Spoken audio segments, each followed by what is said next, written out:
Welcome to the Predictive Pulse Podcast. I'm Carlos Casas, CEO and Principal Analyst at Predictive Data Lab. We are your data science and media partner, and our team of experts are dedicated to providing strategic insights for data, research, and analysis. Our podcast explores the world of data and marketing analytics, helping you stay ahead of the curve. Join us on this journey to tap into tomorrow's insights today. Remember to subscribe so you don't miss any episodes as we embark on this data-driven adventure together. Today, we are covering what does data-driven marketing strategies look like for destinations. We talk about strategy all the time, but how do we apply data to drive positive results in marketing campaigns, specifically in the travel and tourism industry? In this episode, we talk about how we use data to inform the media planning and creative processes. So today we have some special guests. Would you like to let us know who you are? Yeah, my name is Cody. I am the Director of Data Science at Predictive Data Lab. I'm happy to be here. Excellent. I'm Atique alum. I am the Director of Analytics at Predictive Data Lab. And again, super excited to be here. And I'm Arby, Nazarian, Data Analyst at Predictive Data Lab, and extremely excited to be here. First podcast ever. Oh, nice. Debut. Yeah, exactly. We got a newbie. So let's go ahead and kind of touch on the topic of data-driven marketing strategies, right? Everyone claims to be data-driven, right? I mean, and you kind of have to when we live in a world surrounded or inundated by data, right? But what does that mean for a destination marketer? Can you kind of give us some insight there, Dana? I mean, in the simplest terms, it is using data to make your decisions. There's lots of different ways that you can kind of use data to make decisions, but it's kind of maybe like a spectrum in more of how much you rely on your data. In some aspect, there are probably some destinations who don't even realize that they actually are using data to some sort to make those decisions, but it's really more how much do you actually rely on that and use those actual hard numbers to create a media plan or understand your tactics and your media mix. Yeah. Now, obviously that sounds what everybody wants to do, right? Use data.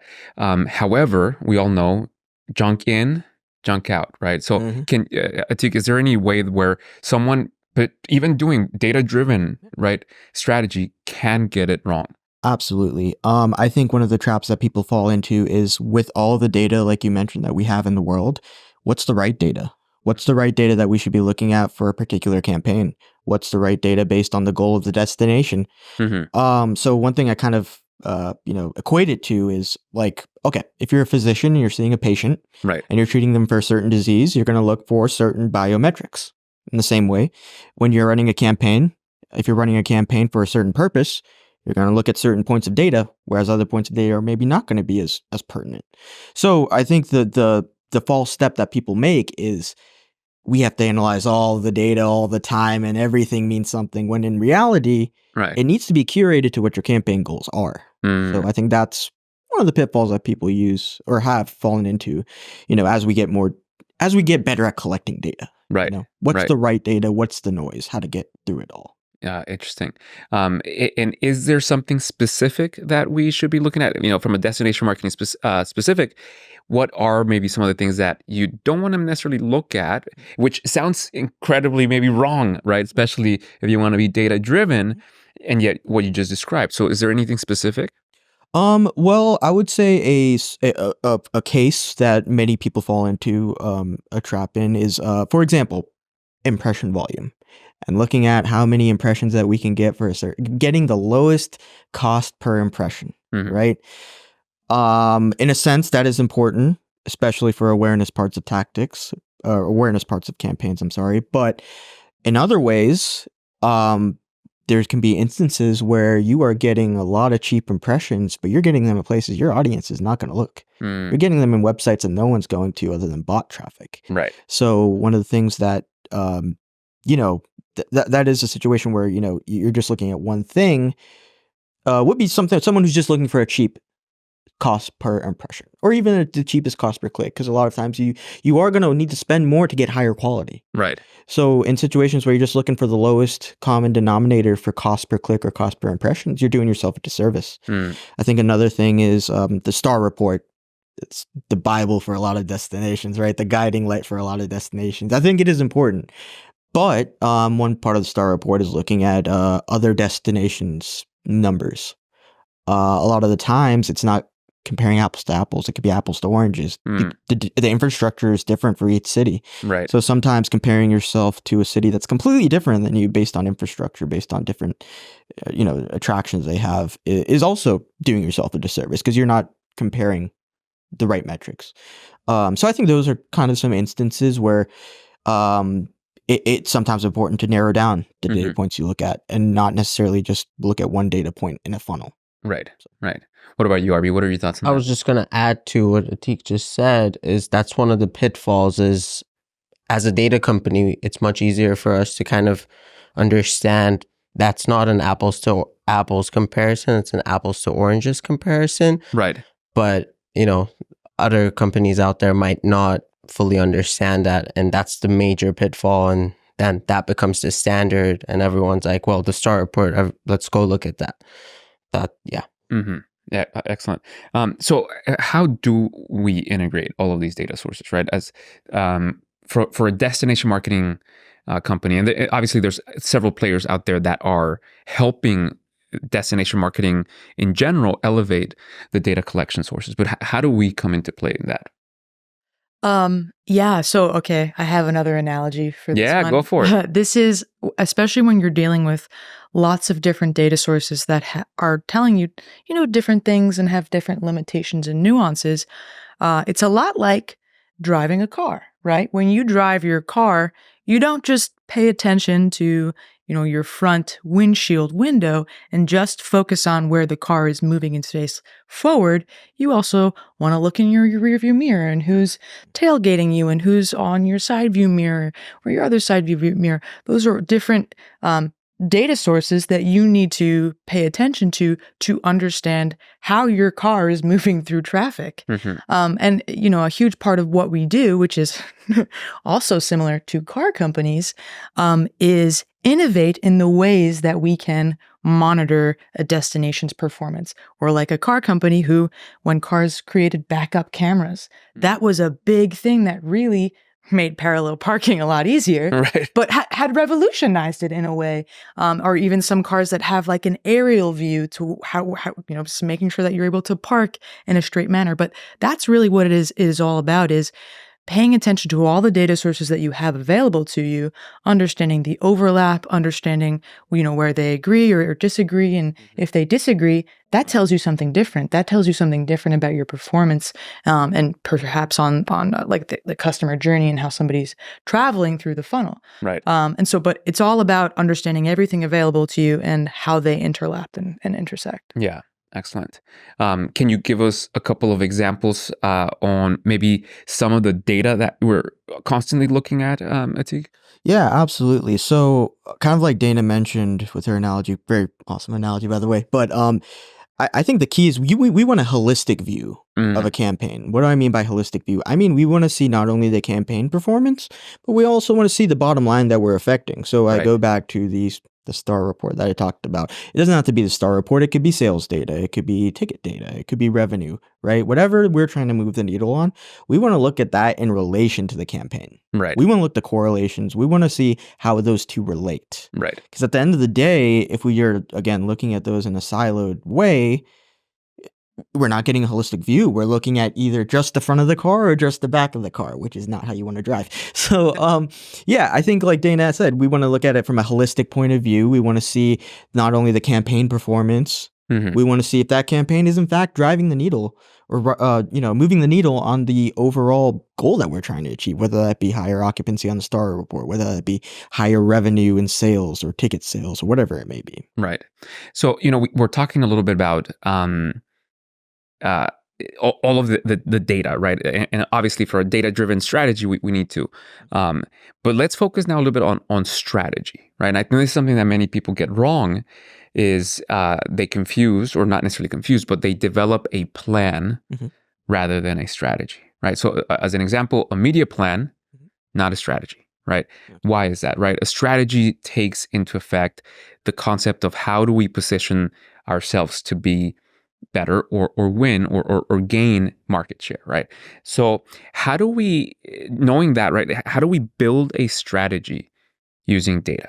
What are your thoughts on that, Arby? I think so. What just Atique said and Dana's analogy of using all those data sources coming together helps us plan for the strategy, but then constantly looking at it and adjusting the strategy to match the goal Mhm. is really important. And a lot of companies, again, out there kind of set it and forget it, where this is the strategy, that's it, we know what we're doing. But as you're pushing those tactics and kind of measuring the success, is the CTR good? Is the impression volume good? Or do we need to shift, make minor adjustments is really key in, winning basically the strategy to win is, Right. yeah. What are your thoughts on that, Dana? Yeah, I mean, I think a really important part of, really developing a data-driven strategy is using the data to understand why people come to your destination. Mm. If there's somebody who's traveling to your specific destination for a specific event, well, there's maybe some ways that you can capture more demand, people who are like kind of interested in that specific event, but haven't really made that decision to go. But there's ways that you can support with marketing dollars attendance to that event. And so it's kind of, in a way, also confronting the brutal facts of where your destination sits in this tourism space. Maybe you're not, a top tier destination. Maybe you're, more of a convenient location for people in drive markets, and understanding that and not so much being focused on these markets that are super far away, but focusing more of your marketing dollars of what your target audience is, and understanding, really, that's really what it is using data to understand why people do visit your destination and focusing on those people who are most likely to travel to your destination. Yeah. Yeah. So obviously when we're talking about developing a strategy, that is the first stage. It's really understanding who, why are they visiting? What does your destination actually look like in comparison to maybe your competitors, or maybe where you desire to be, right? And identifying how you're going to build a strategy on that. But obviously, you need to do that first before you execute a plan, right? So how would you go about that, Atique? So honestly, the whole idea of marketing is definitely an art. 100% marketing is an art, but it's also a science. And in my opinion, really, when you are approaching a marketing campaign, you should be approaching it from the scientific method. So, like you just said, you should be looking at existing data points to create a hypothesis. That is maybe your media plan. You create a hypothesis. This is what you think is going to work based on previous data points, based on what you're currently seeing in your customers. But at the end of the day, you're going to be putting that hypothesis to the test with the actual campaign. And so that's where Arby mentioned that then we can see the real-time results of that. As we see the real-time results of that, some of our hypotheses might be accurate, some of them might not. The benefit that we have is we can then optimize for the things that work, and optimize away from the things that don't. So again, I think it's very key to use your data in the best way that you can, in terms of enriching it, in terms of cutting out the noise, to create a very solid hypothesis. Because based on that hypothesis, you're going to be carrying out essentially your experiment, you're going to be drawing conclusions, and at the end of the day, you're going to be using those conclusions to optimize your campaign. So again, I think that marketing is an art, but there's also a science. And I think if you're not approaching it from a scientific point of view, you're doing yourself and your marketing dollars a disservice. Right.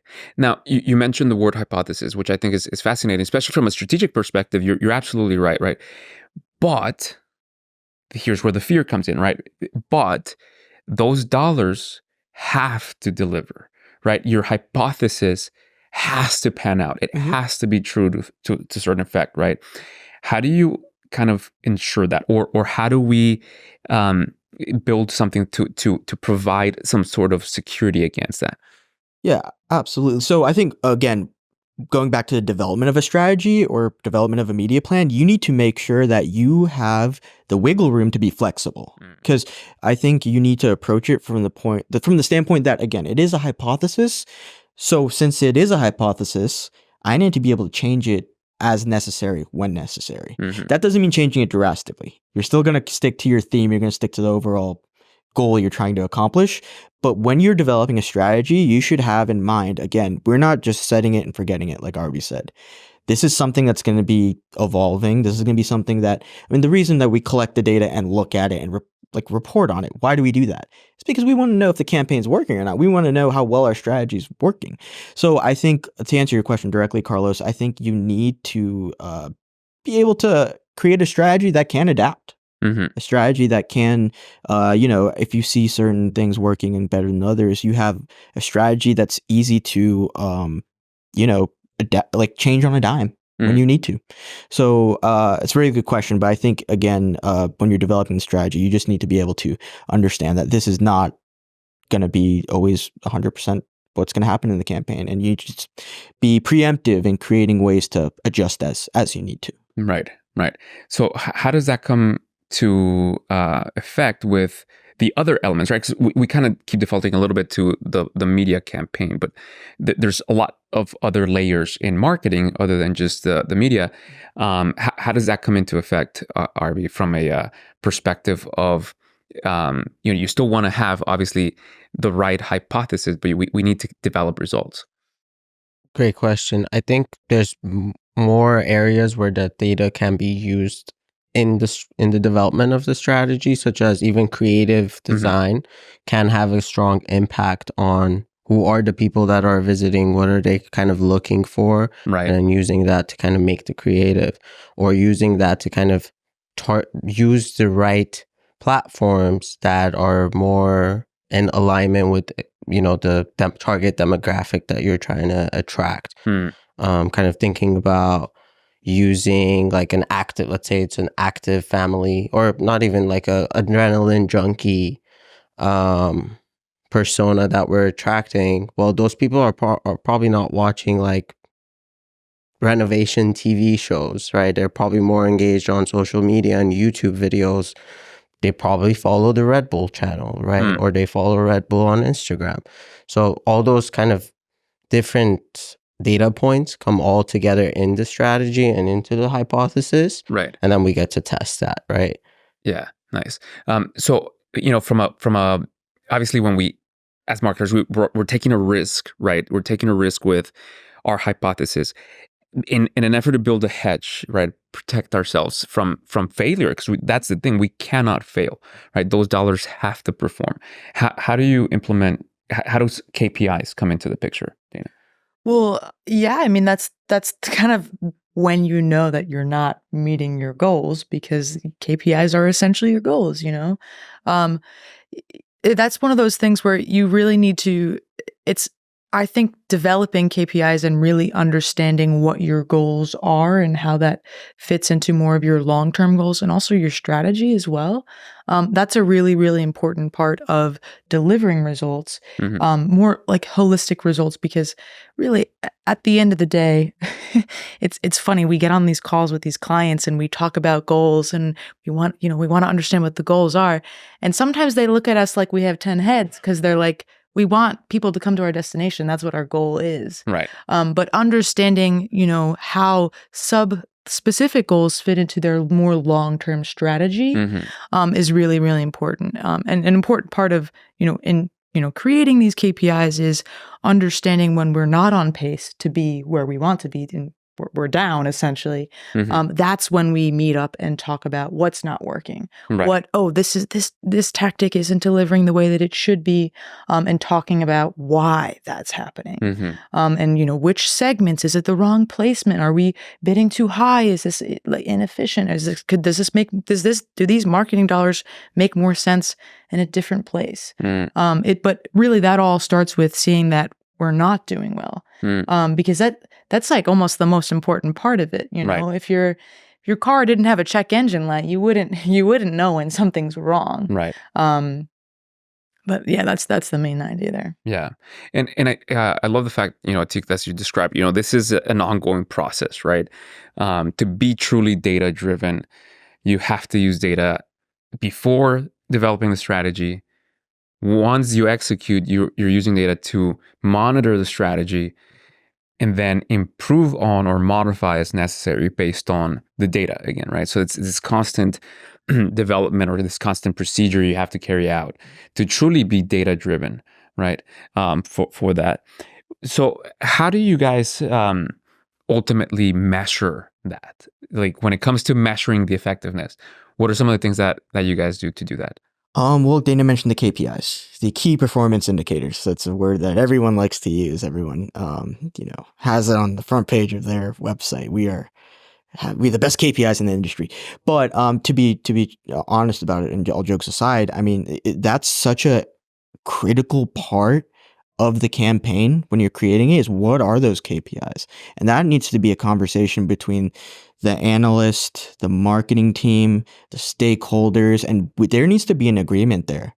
There needs to be a signing off on all, like that needs to be the point, that needs to be where everyone is on the same page. Everyone needs to be unified on that because like Dana mentioned, the KPIs are, to go back to the doctor-patient metaphor, it's like the vitals, right? It's the vitals of the campaign. The KPIs, if they are not at the benchmark that is decided upon, that means your campaign needs to be optimized. It needs to be, depending on how low you are, it needs to be optimized fast.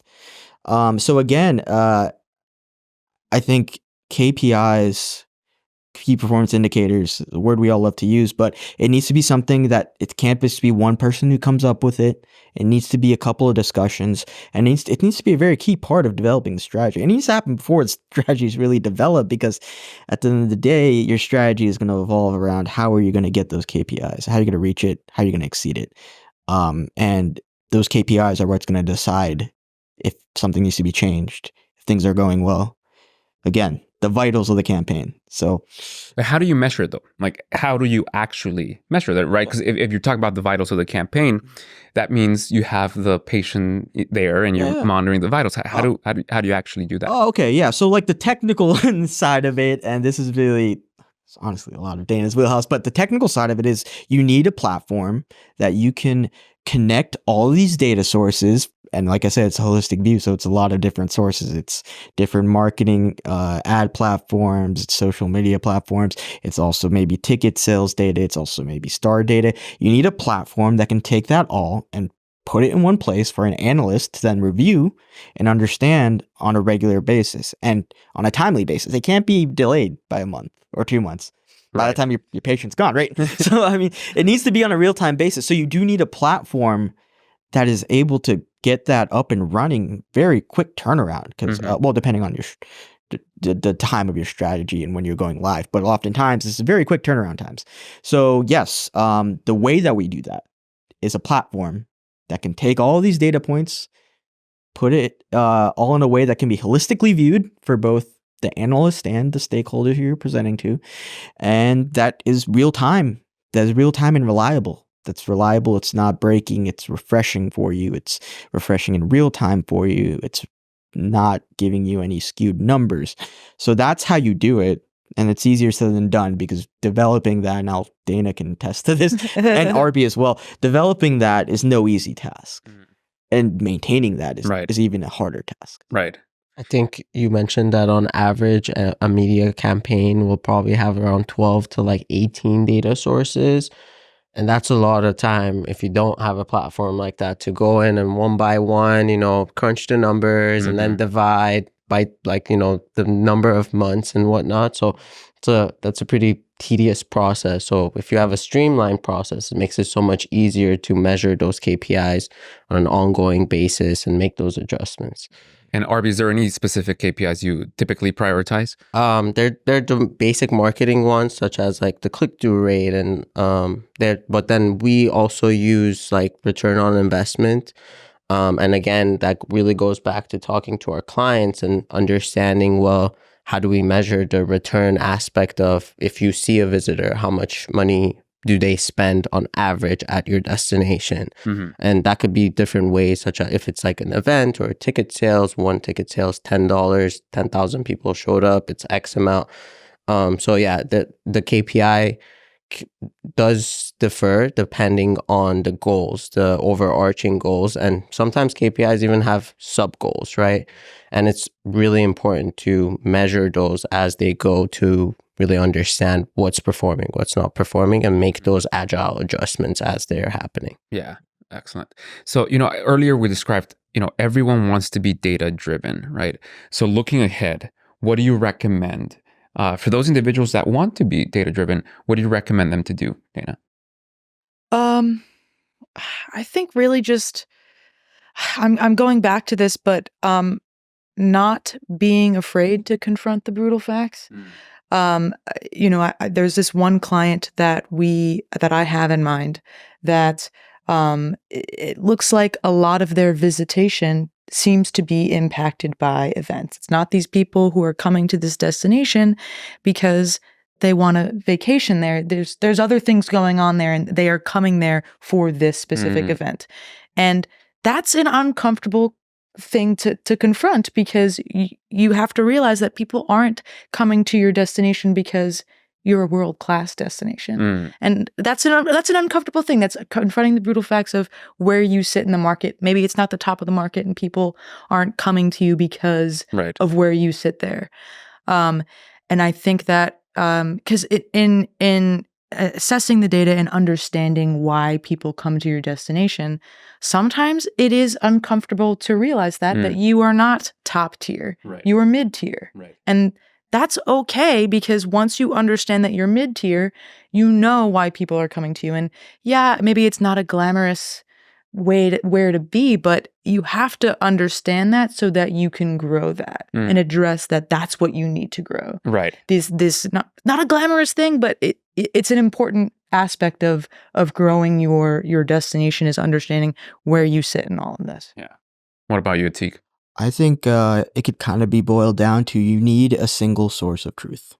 So companies these days, collecting data is not the problem. In some ways it is based on confidentiality, but in the sense that all these companies have so much data. Sometimes this data is different for each department within that company, each department within a destination. So I think the first thing you really have to do, and sometimes this is a brutal fact because you have to face the fact that your data hygiene is not that great. You need to create a single source of truth, something that everyone agrees upon, that this is what we're gonna see as this is what's going to provide the metrics. This is what's going to tell us if we're on the right track or not. And it can't differ between departments. It shouldn't. Right. So you need to develop a single source of truth, and to be truly data driven, you need to be as committed, you need to be as committed to keeping clean data as you are to using data. So like you mentioned at the very beginning, junk in, junk out. You need to make sure junk isn't getting in, and to do that, honestly, it's a team effort, right? Because a lot of that is people putting in the data, people who are, utilizing the data in a database or visualizing the data in a Power BI. Every single person needs to be committed to the fact of this data needs to be clean. This is a single source of truth. We can't have this being, wrong. And the way you do that is you put things in place to make sure that bad data doesn't get in. And that can be things like different, algorithms you put in, or different things you program into your code to like remove data inputs that are wrong, or whether it be training your employees about data input. But it needs to be a commitment from the entire company, really, because at the end of the day, you need to be very meticulous about it. You need to be detail oriented about it, and there are going to be mistakes, and that's why you do create guardrails for it. So I guess long story short, you need a single source of truth, and you need to make sure that is not tainted by bad data. Interesting. What about you, Arby? I would say step number one would be to really educate yourself on the data that you're getting and what does it mean, right? And then analyze that data to make sure it's sanitized and it's giving you the right thing that you think it's giving you. There might be a lot of blanks, and if you're looking at an average or something like that, that could be skewed.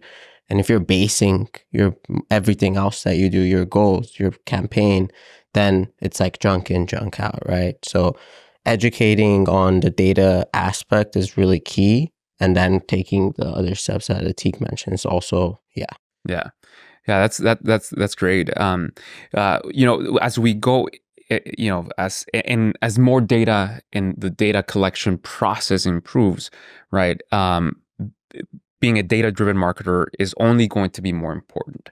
And at some point, and that maybe now, everyone is a data-driven marketer, right? But the challenge, as we described, is junk in, junk out, making sure that you have the right data, that you're looking at the right metrics, and it's metrics with a purpose, right? You've built some KPIs, you've built a strategy or a hypothesis that is helping you to ultimately move your destination to the right place where you want to be, and all those things combined, helping you to ultimately move forward, but also doing it in a way that it drives impact, drives results, right? And ultimately improves all the things we want to improve. Get those heads and beds, right?